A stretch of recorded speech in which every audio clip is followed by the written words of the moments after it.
শান্ত স্নিগ্ধ পাহাড়ে ঘেরা ভূস্বর্গ জম্মু কাশ্মীর। তবে ব্রিটিশ পতনের পর থেকেই যেন নানা কারণে উত্তাল হয়ে ওঠে এই অঞ্চলটি।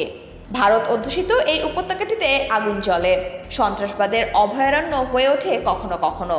এই অঞ্চলের রাজনৈতিক শক্তিগুলোর অনেক দিনের দাবি ৩৭০ অনুচ্ছেদ ফিরিয়ে আনা সহ নানা সাংবিধানিক মর্যাদা ফিরিয়ে দিতে হবে, যেসব মর্যাদা সংবিধান থেকে খারিজ করে দিয়েছিল মোদীর নেতৃত্বে বিজেপি সরকার। অস্থিরতাকে কেন্দ্র করে গত ১০ বছরে কোনো বিধানসভা নির্বাচনই হয়নি এই অঞ্চলে। তবে সম্প্রতি শেষ হওয়া বিধানসভা নির্বাচনের পর আবারও অস্থির হতে শুরু করেছে শান্তিনিকেতন। গত ১৯ দিনে 10টি সন্ত্রাসবাদী হামলা হয়েছে, একাধিক সেনা সদস্য মারা গেছেন, আহত হয়েছেন অনেকে। কেন্দ্রীয় সরকার ও স্থানীয় প্রশাসন যে শ্রীনগরকে জঙ্গি মুক্ত বলে দাবি করেছিল, সেই শ্রীনগরের ব্যস্ততম এলাকা ট্যুরিস্ট রিসেপশন সেন্টারের সামনে গ্রেনেড হামলায় 10 জন আহত হয়েছে। নির্বাচনে জয়ী ন্যাশনাল কনফারেন্সের মুখ্যমন্ত্রী ওমর আবদুল্লার পিতা এনসির সভাপতি ফারুক আবদুল্লাহ বলেছেন, এই সরকার দায়িত্ব নেওয়ার সঙ্গে সঙ্গে জঙ্গিয়ানা বেড়ে গেল। কেন পরপর এত ঘটনা ঘটছে? অবশ্যই এর তদন্ত হওয়া দরকার। তিনি বলেন, আমার সন্দেহ হচ্ছে যারা এই সরকারকে থিতু হতে দিতে চায় না, তাদের দ্বারা এসব কাণ্ড হচ্ছে। সন্ত্রাসীরা ধরা পড়লে জানা যেত কারা এসব করাচ্ছে।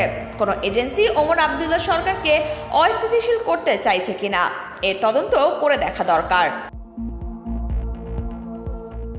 এদিকে বিজেপির জম্মু কাশ্মীর অঞ্চলের সভাপতি রবীন্দ্র রায়না বলেন, তদন্তের কি আছে, সবাই জানে কারা এই সন্ত্রাসবাদের হোতা। পাকিস্তান এই অপকর্ম করে আসছে, তাদের বাধা দিচ্ছে আমাদের সেনা ও পুলিশ। প্রত্যেকের উচিত সেনা, পুলিশ ও অন্যান্য নিরাপত্তা রক্ষীদের সমর্থন করা। এই উত্তাল অবস্থার মধ্যেই জম্মু ও কাশ্মীরের বিশেষ মর্যাদা অবিলম্বে পূর্ণ বহালের দাবিতে একটি বিতর্কিত প্রস্তাব নিয়ে রাজ্যের বিধানসভায় বিশৃঙ্খলার সৃষ্টি হয়।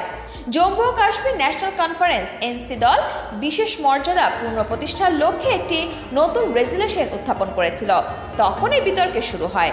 এ সময় চিৎকার চেঁচামেচি, হাতাহাতি এবং কয়েকজন সদস্য বাড়ির কূপে ঝাঁপিয়ে পড়েন। পরে বিজেপির সবাই বিধানসভা থেকে বের হয়ে যান।